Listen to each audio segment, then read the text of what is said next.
How did this 17-year-old child, I moved to the US at age 17 for college from Nigeria. And it's like, how did this child who moved, left her family to come to go to college, end up as the CFO and a co-owner of the 100-plus-year-old architecture firm? I think that's fascinating. This is Net Learnings, the podcast that keeps finance and banking professionals ahead of the curve. In each episode, we focus on career growth and practical advice while mixing in the occasional war story. Join us as we tap into the minds of leaders and experts at some of the world's most notable financial services firms and enterprises. Let's get started.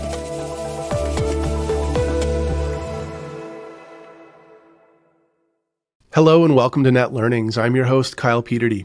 My guest today is Bolanle Williams-Olley, CFO and co-owner at Mancini Duffy, a full-service design and architecture firm based in New York City. Bolanle, thank you so much for joining me today. Thank you for having me. Glad to be here.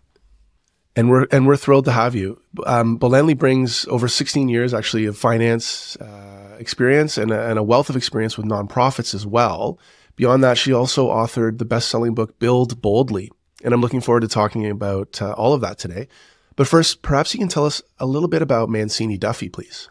Yeah, of course. So Mancini is a 100-plus-year-old architecture firm based in New York City. You can imagine I wasn't there when it initially formed, but myself and my partners, there are 4 other partners, are currently leaders at Mancini now.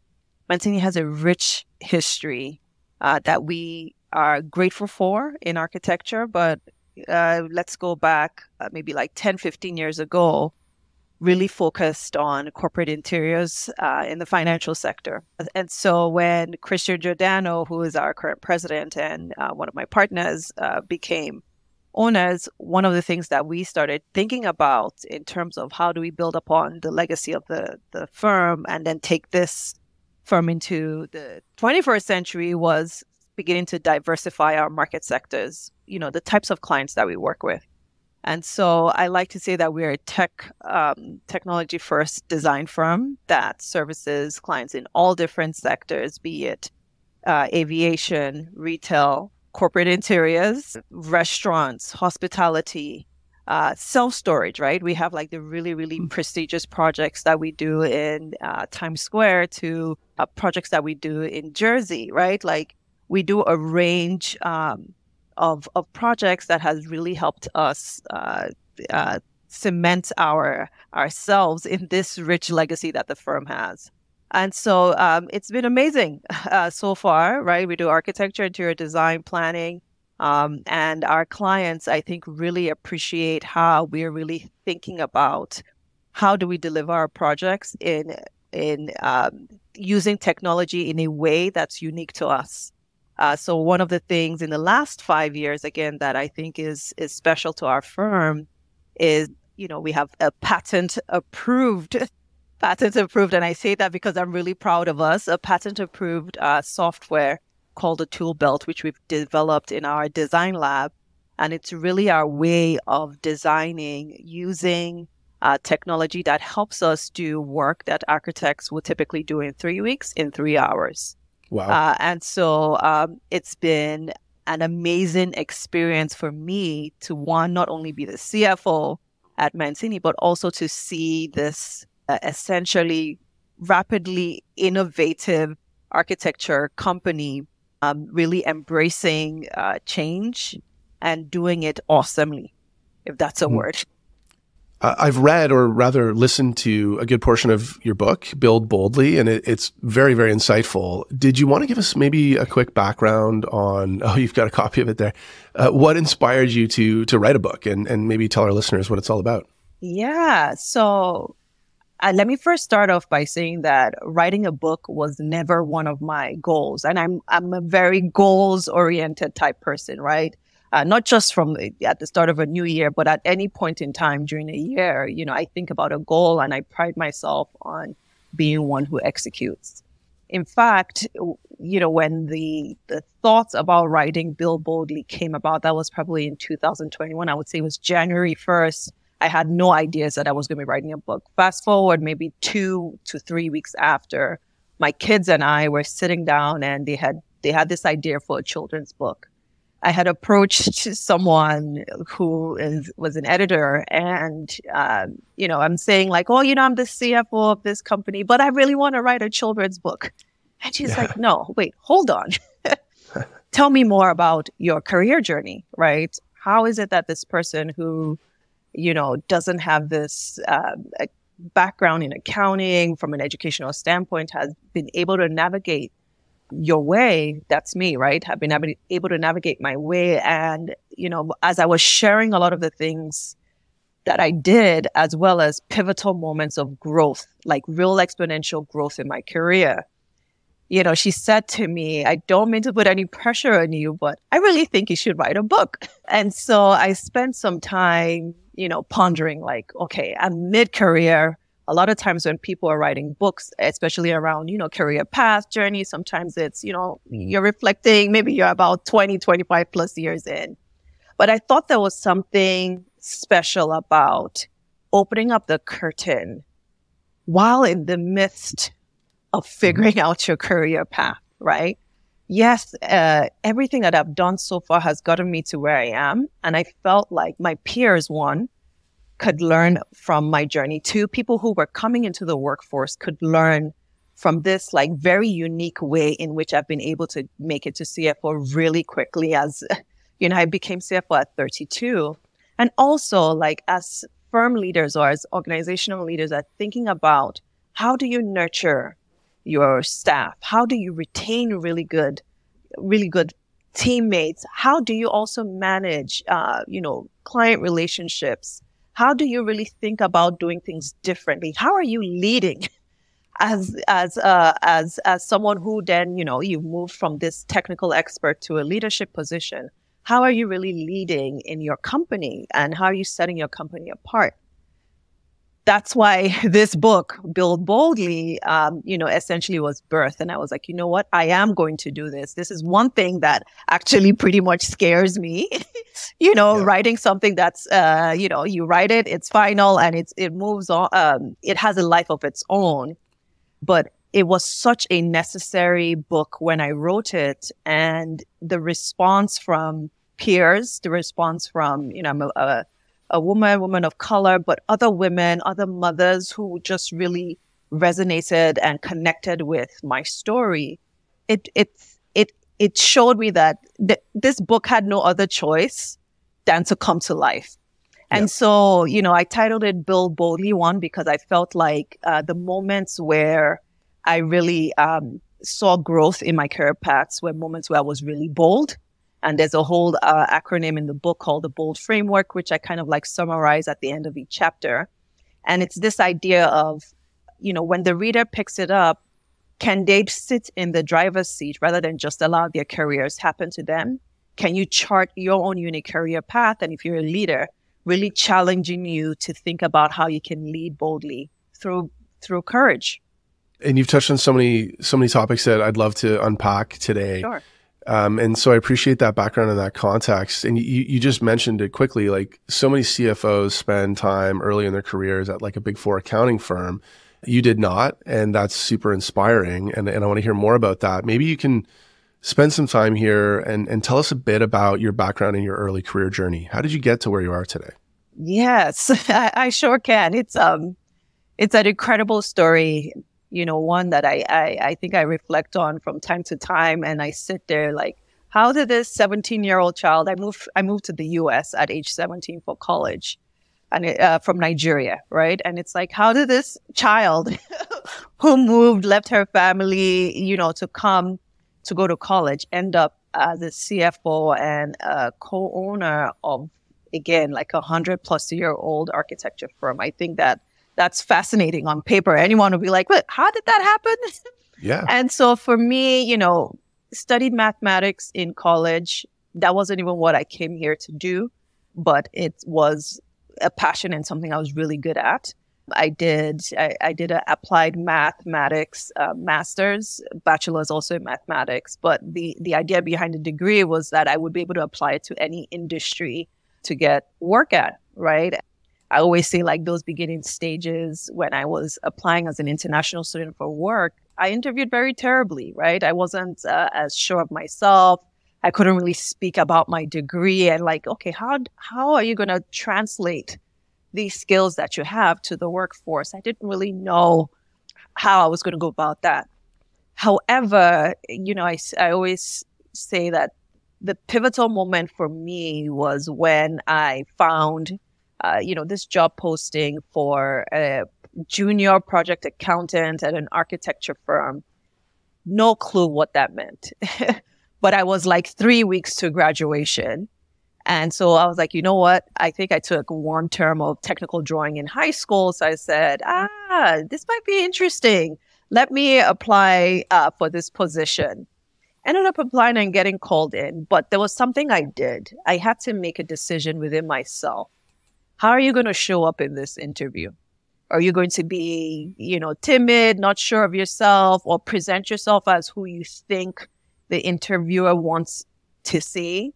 Or are you really going to like reflect on your own strong skill set? Talk about your math degree. Talk about this complex thesis I was working on. And listen, you take it, take me as I show up, which was a candidate who was ready, willing, eager to learn anything about this role, pour myself into it. I knew it was entry level, but I made a decision that I wasn't going to show up scared.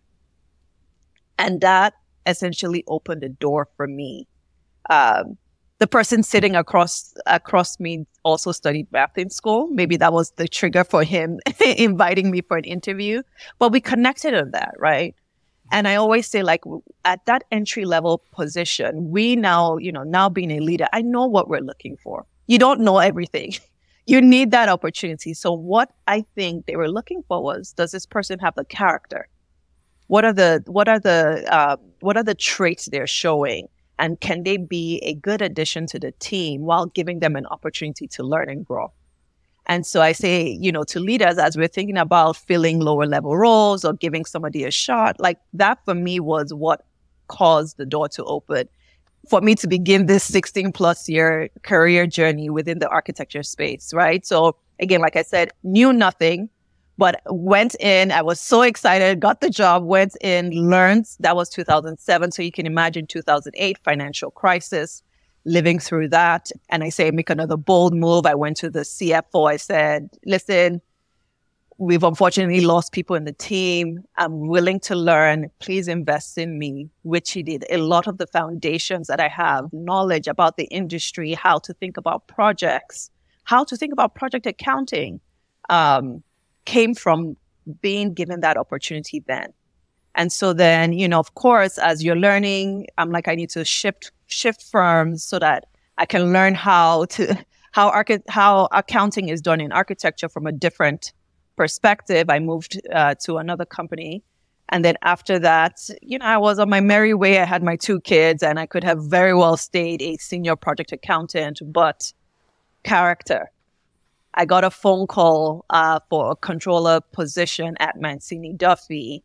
And it was because Christian Giordano, who's our president, worked with me at that very first job. Not one-on-one, but, just that interaction, him coming to accounting to drop off his expense report. And I say a hi, a hello. I ask about him, his projects. Just that interaction made him remember me 10 years after. Isn't that amazing? And all the thoughts that I could have had on like, this is a double promotion. How am I going to do this? A lot of controllers have 20 to 25 years experience. They're CPAs. There was just so many things. Like if I went on LinkedIn then and looked, I was like, oh, I'm definitely not qualified. However, opportunity was given to me. And so I stepped in. 2017, I was controller. By 2018, the leadership was like, well, no, we really need to fix your title. You've really been operating as a chief financial officer. So I got promotion to CFO. And then the following year, I became owner. And I like to say the following year, I got thrown into the gauntlet, which was a global pandemic. So you can imagine first time CFO, then having to deal with crisis and leading a firm through there. But we're here.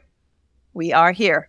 So one of the things that really jumped out there that I thought was so interesting was a double promotion, like 2 steps up. We can always think of reasons not to do something, not to take a risk, right? And it's refreshing to say, no, I can do this. Like, I'm just going to jump headlong in and to figure it out. I think that in and of itself is just a really inspiring attitude. And, a lot of our listeners and a lot of our members at CFI are sort of in the career progression business. And so I want to ask, for folks that maybe don't come from a finance background, but that are interested in getting into the role, what are some things they can be doing or ways that they can be positioning themselves to kind of get an opportunity in the field? That's part one. And part two is like, what are some of the roles they should be looking for as like more of an entry-level career changer type opportunity? Yeah. So I think the first thing that you kind of have to do is just really be honest with yourself and have an audit on what are your relevant skill sets that can apply to this finance role that you are considering, right? So again, I just talked briefly about like how I was thinking about that first interview and positioning myself, right? I had to be like, okay, from an educational standpoint, what does a math degree give me, right? It gave me the analytical skills, the ability to think about problem solving really differently, to not only approach problem solving one way, but like, how else can I think about a problem, right? How else can I find a solution? How else can I arrive to where we're trying to go, right? So really there's a self-analysis piece of it, right? That we all as, individuals thinking about either maybe a career change or like you want to maybe you're in college, you're trying to now get in. You have to think about what are the skill sets that you have that one, you can apply to this job role that you're trying to seek. And two, as you're thinking about the skills, how can you even strengthen them, right? So strengthening them comes from either maybe taking some courses. I mean, this is the age of the internet. So there are lots and lots of resources online, even from colleges, right? A lot of them have like either free courses that you can take that can begin to help you just get some foundational knowledge, right? So for me, the way I think about that is, are you open to learning, right? You have to be one who is a continuous learner. Even me in this role, I have to make sure I'm continuously learning, plugging in so that I don't get stale or too comfortable, right? And then it just helps broaden your knowledge and your skill set. The other way that you can think about finding opportunities is one by networking, right? So for me, I would say, when I think back again to coming in, I wasn't really plugged into any professional networks. But now as a CFO, I'm plugged in. We have something called, one, CFI is a network, right? But there's also something called the CFO Leadership Council that I'm plugged into. And there's nothing like learning from your peers, right? Right. So there are people who are constantly sharing their different experiences. You are able to plug into, maybe there's a particular area of finance if you're interested in nonprofit or corporate, or you're looking for other women who are navigating their career paths. Plugging into networks helps tremendously. And it could even be peer group. Like, do not underestimate the power of learning from your peers. Now, in terms of roles, again, find either internships or entry-level positions that you can apply to. So for me, within our industry, right, it's project accounting or cost accounting, right? So that's why my first role was a junior project accountant, which really is like you're doing everything ad hoc in the group. Or you start off, I have on my team, I have a lady who started off as our accounts payable specialist. But because she saw, the project accountants, she supported them, she saw how they worked, how they supported our project managers, she approached me and said that she would like an opportunity to grow into that role. And so I guess this part now would be on the leader side, right? Are you creating room, especially for us in accounting and finance, where a lot of times, unless you're in a really big organization, there really isn't trajectory to maybe vertically grow, up in their careers. But are you creating rooms where there's cross-functional learning, right? Where they either have an opportunity to get exposure to a different side of the business, right? So one, you as the person who's seeking new opportunities, make sure you're speaking up. But then two, as leaders, are we identifying traits within people that we think can maybe possibly help them in their career paths and then give them opportunities to learn something else? So those types of roles or that type of thinking and mindset, right? So I'll just say it again. Skills, continuous learning, plugging into a network, keeping yourself informed, right? With news, times, where you're getting your financial news from, right? Like thinking about all those things will help you as somebody who is, again, maybe not, you didn't go to school for accounting, but you do have interest in it. Internships, nonprofit volunteering, right? Volunteer for it is an organization. Volunteer to help, in an accounting group for a nonprofit. Of course, maybe working under somebody will give you the exposure you need, but you can't, just sit down and say, well, let me just apply for this position. And you don't really know how to show up to the role. It might not necessarily work out as planned, but you have to be able to speak up, go after what you want. And there are always people out there willing to help. Yeah, that's such a valid point. It's got me wondering about, so how do you recommend for folks balancing the delivery of like your day-to-day duties while also sort of thinking about that long-term career progression piece, right? If people want to try something that's a little bit more cross-functional and they want to be positioning themselves, maybe they're taking on some projects, but like, how do you make sure you're still thriving and executing in your day-to-day? Yeah. So for me, the way I think about this and where I advise people to think about this too is that life is very seasonal. And what I mean by that is there's a season for learning. There's a season for expansion. There's a season for growth. There's a season where you have to stay still, right? So really understand what season are you in your life, in your career path. Again, a lot of this is self-reflection. What is your current capacity, right? So yes, you want to get this exposure, but maybe is this a year-end close? And then now all of a sudden you're like, it's the end of the year. I haven't accomplished this one new course that I wanted to take. It might not necessarily be the right time to do that. So really understand what your current capacity is. And if you're then able to craft out that time to then start getting exposure. So, right, I gave that example of maybe possibly volunteering in a nonprofit, helping them out with their finances. Maybe it's during tax time, right? Think about what your day-to-day is. And are you able to give 1 hour, 2 hours, 4 hours?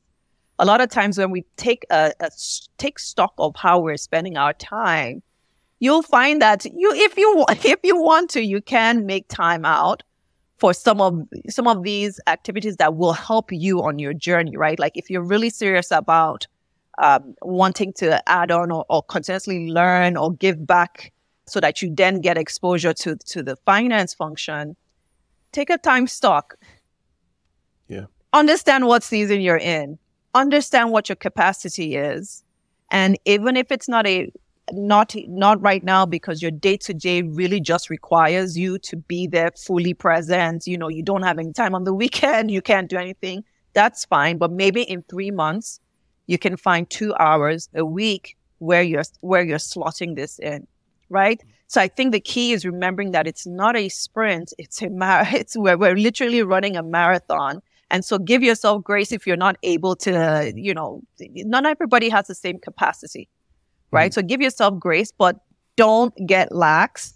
Find that time and then begin to plug it in because you want to get to the end of the year. You set your goals. You want to get to the end of the year and feel like you've accomplished it. You just have to find that time to put it in. It's interesting what you say about time. I had another guest liken time to money in some ways. And you can always go and get more money, but you can't get more time. It's the one resource that you have a finite amount of. And so thinking about it as you would your investment portfolio and what's going to generate return on your time and are you using it in the most sort of wise fashion? It was such an interesting concept. And I'm glad you brought that up.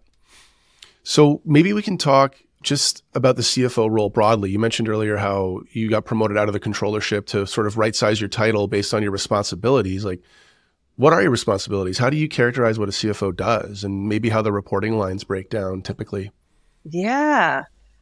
So I think for me, when I think about, my idea of what the CFO role was as an employee, and now actually, Yeah. sitting in that seat, and then I think in 23 and 2022 and 2023, it really has evolved from when I reported to a CFO to now being one. And so when I think about, like, what is it I do? What is the value that I bring? How do I help the firm walk towards this vision? The very first thing that I have to be doing is really thinking about how are we leading the firm strategically, right? How are we tying from a financial perspective, right? How am I, as well as the partners, shaping our financial future? And, how are we walking on our path to growth, right? What are our business goals, and how do we make sure from a financial perspective that all the decisions that we're making strategically align with the business goals? The second, and actually, maybe this is not second. Let me not label it with numbers, but say the other important thing is the F in the CFO, right? It's the financial oversight and management, right? So, are you paying attention to all your financial levers? What makes your business move? Are you doing the budgeting, right? Are you doing the day-to-day? Are you leading your finance team to make sure that everybody is doing their part when it comes to, our day-to-day, weekly, monthly rhythms? Are we doing what we need to do, right? And so it's very important as a CFO that you have the financial oversight and you're managing this process properly, right? Are you paying attention to compliance, right? My president says that I call him Santa Claus. That's because, he's a visionary, right? He's there. He's set our big goals, but myself alongside our CEO, we're really there to balance and manage those big goals and dreams we have, right? So that's a key role, right? We are integrators, right? Taking the visionary ideas and then bringing it down to reality a little bit. Yeah. How are you managing risk, right? And then I think for me, as one other important thing is, do you understand your business, right? Are you just sitting, producing reports, or do you really understand, like for me now in architecture, right? Do you have a general sense of project cycle, project lifeline? How are you integrating with the project managers and studio leaders that are running these really large, complex projects that we're working on? How is accounting and finance really being something I call the nth sense of design, which is through our numbers, we're able to see and be proactive about catching potential challenges by just asking the right questions from what we're seeing on the number side of things, right? So that's from an operational part, right? Like, how do you truly, truly understand how the business works, so that as you're doing your analysis in your team, in the finance team, we're able to then raise the flags or be like, this project, this studio is doing really, really well. What is working? And how can we, maybe replicate or roll the things that are working out? Or we're having issues here. What levers do we need to pull, to make sure that we can course correct and minimize the problems that are coming on here from the project side? The other thing that I want to say is that you have to be a leader, right? You have to be making sure that you're pouring into your team, you're leading your team, you're also leading the organization, right? Because now you're at an executive level, right? So the firm as a whole has to feel you or feel the impact from a leadership perspective. How are you educating, right? Do the folks on the floor, right, in the business, do they understand what 1 hour of their time means? It doesn't mean that they all of a sudden have to start being concerned about how this is trickling down to the income statement, but like, is there an educational part where they know how they fit in the piece? Because I think when you have that, then you build buy-in, then you build trust, and all of that then trickles down to to your financials. So those are some areas that I think are very important when I'm thinking about what is the role of a CFO, not just from our technical expertise standpoint, but from a leadership perspective. I think maybe the last thing I would say is also from an innovative perspective, right? Are you thinking about new ways in which you're presenting the numbers? Are you making it digestible? Are you just, we're the ones who have all the accounting terms, but like when you're speaking to, again, I keep coming back to my industry, right? But when you're speaking to architects, designers who did not go to school for these things, how are you relaying and storytelling the crux, right? The storytelling, what is really important to them, right? For my CEO, he wants to know, is our business okay? Yeah. Are we going to be able to, right? Plain English. Yeah. No jargon, just explain it. Just explain it, right? And I think there's the beauty in being able to take something that's really complex and make it simple, digestible, where the person or your board or whoever it is that's receiving this information from you really feels like they understand and they can walk away and go and make the changes that they need to make in the business to make sure that, again, you're aligned, going on track with the business goals that you set for your firm. Mm-hmm. You talked a lot about leadership in that answer, and I want to pull on that leadership thread a bit. You put out a social media post recently that featured some really interesting lessons about what parenting has taught you about leadership in the workplace. And I'm a parent as well, and it really resonated with me. Some of the topic areas were like empathy, fostering a supportive work environment, and sacrifice stood out. Would you care to chat about that a bit, and how parenting's influenced your leadership style? Yeah. So, my daughter just turned 10, and I was sitting there thinking, oh, wow, like when I reflected back on 10 years of her life, right, and time, I also, that made me think about like work. And I was like, I've experienced and grown so much in 10 years in my career journey. I was like, there has to be like, take a moment to reflect on how parenthood has influenced this career journey, and in some ways helped me grow again very quickly and exponentially in my journey. The first thing that just came to me was empathy, right? Like a little child needs you, right? They need you. You need to be warm. You're there. They are there. I'm looking for care from you. And so for me, I think very early on, one of the things that was a mark in my own leadership style skill was this ability to really care about people. Ask the simple question, how are you?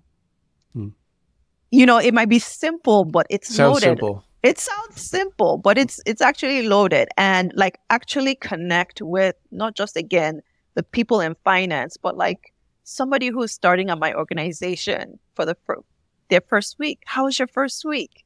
Tell me, like, how did it go? Tell me something about yourself. I'm telling you, sometimes when I did that, forget about leadership now, just as an employee navigating my way, people tended to just connect with me.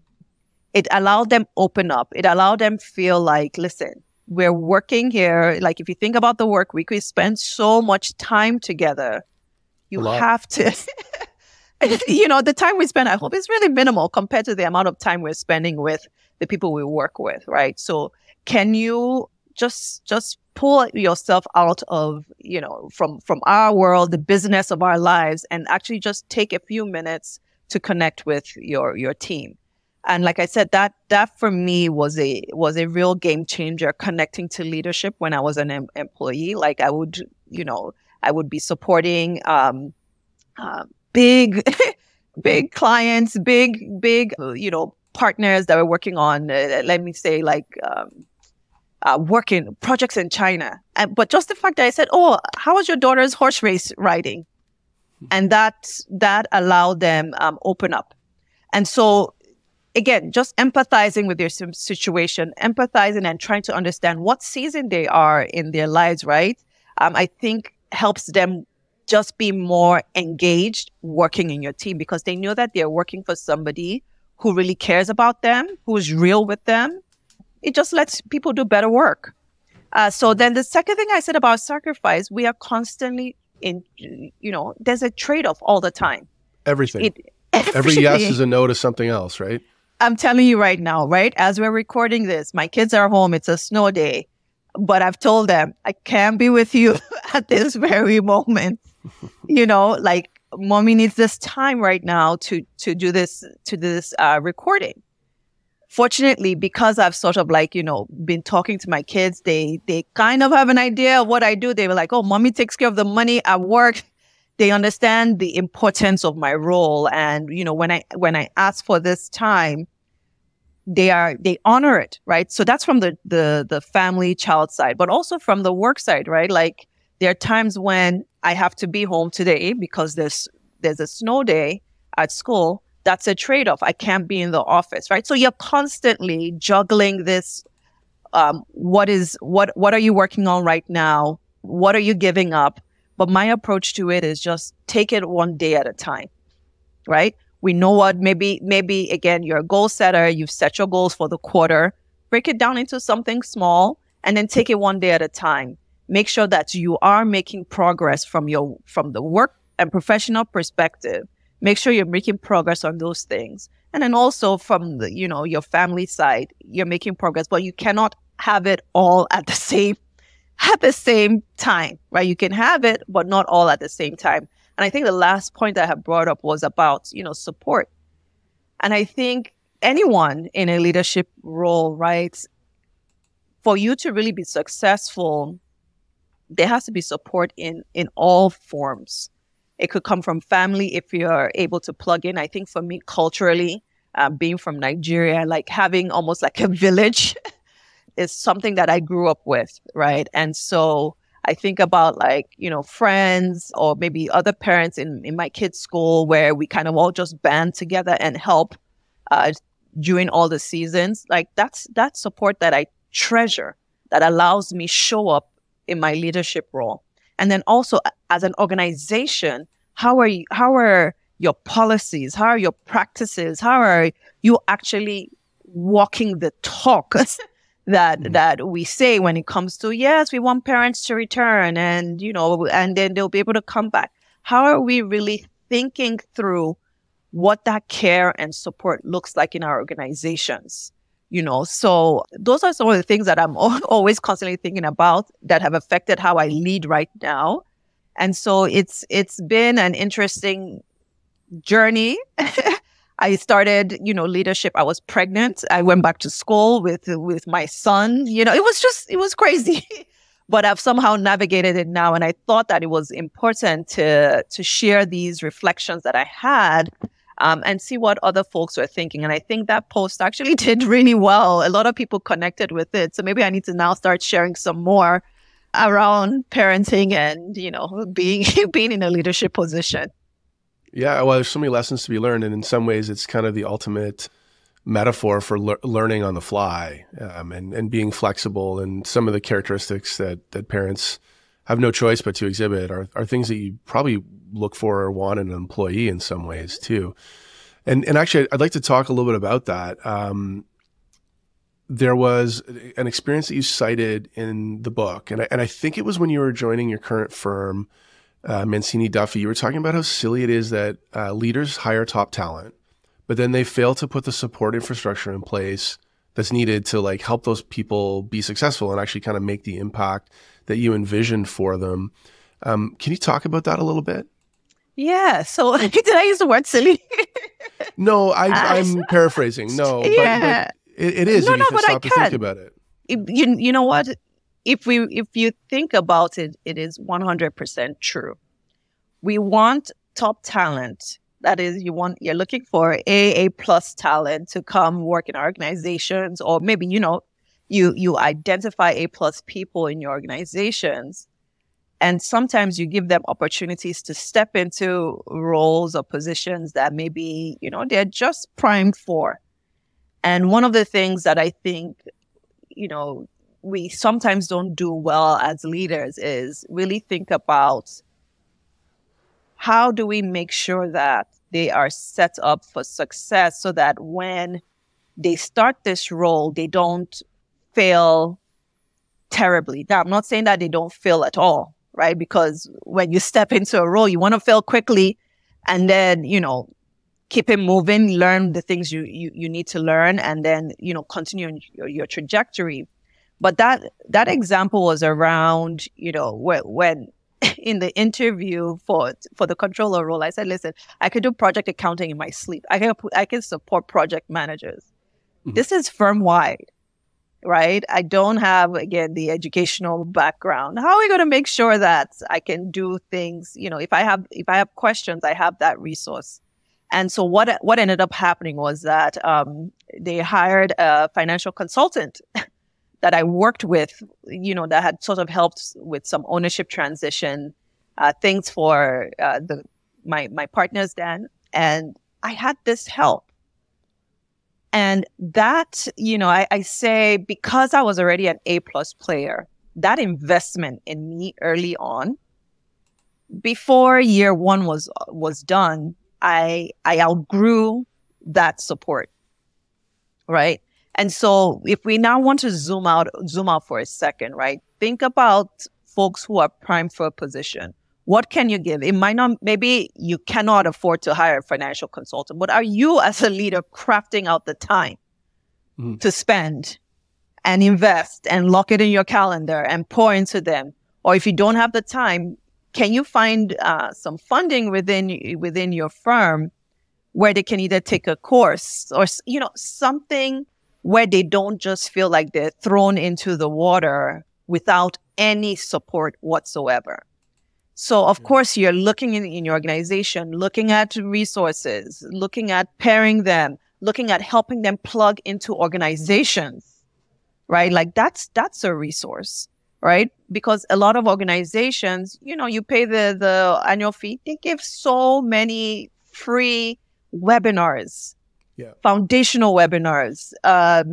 If you're scaling to, I don't know, $1 million, $1 billion firm, like they have all of these webinars that you, again, as the person, you have to plug into. But of course, you need that support. I think when firms do that, the employee or the teammate, they're ready to rise because they already displayed that character. They've displayed that character that if you pour it into them, they're going to rise. They're going to rise quickly. They'll fail fast, rise quickly, build their credibility.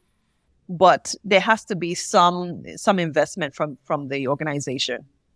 And I have to imagine, at least anecdotally, that probably helps with retention too, right? 100%. When your A players feel supported all the time. 100%. Again, so support can look different depending on your organization, right? You might not be able to afford it financially, but maybe like how else, right? Like start thinking creatively, and you will see that the ripple effects of it just helps. Is a win. It's such a huge plus morale boost for that employee or person or persons that you're pouring this into. They're locked in. I've not seen it for myself, and this is not just an example about me. My other peers in other industries, when they have that support, they're growing very fast, and you see there's a differentiator in how they either stay committed to the organization when we're living in a time where you don't really have lifers. You don't have lifers as much. Yeah, it's a different era. And it's funny what you said, because I actually wrote down a quote from your book that I thought it really resonated with me. And I think it speaks to what you're talking about now. And it was, we all have time to lift others up with us. Once you start exercising the muscle of thinking about other people, it will expand. And I just think that's such a great message and such a great takeaway. We're coming up on time. I want to be respectful of your time, but I'd love if you could tell us maybe just a little bit about some of the nonprofits that you're involved with, if you wanted to tell us a bit about that. Of course. And thank you for creating space for me to talk about the things that I'm also very, very passionate about. So as I'd mentioned earlier in our conversation, I'm from Nigeria. And one of the things that was very important for me to do, even before becoming a leader, was giving back to the country that I came from. And I'm very passionate about education, especially like improving the quality of education for children who live in low income communities back in Nigeria. Passionate that they feel that there are people out there who care about them, who can pour into them from an educational standpoint. And so my nonprofit is called She Builds Lives, focused again around everything that I just said. We have a school that we support in Lagos. It is on a floating community. Like the entire community is on water. So the school is on water. Wow. And it's an elementary school. And we've worked with them now maybe well over 7 years, if not more. And so the idea is, one, how do you support the children, not just from an educational standpoint, but even thinking about like food, feeding, right? So children who are in low-income communities coming to school in the morning, it's not just like, oh, yes, I'm coming to school. It's like, I'm hungry. Yeah. I haven't eaten. Like, how are you going to expand their minds if you haven't like taken care of some of their basic needs? And so like, that's something that we're always thinking about. I love it. Bolanle, listen, thank you so much for your time and for your wisdom today. We really appreciate it. And thank you on behalf of our listeners. Thank you so much. I enjoyed this. Thanks for listening to this episode of Net Learnings. This podcast is powered by CFI, an organization on a mission to enhance the skills, knowledge, and productivity of finance and banking professionals. If you enjoyed what you heard in this episode, make sure to follow Net Learnings wherever you listen to your favorite podcasts, or visit us online at corporatefinanceinstitute.com/podcast. See you next time.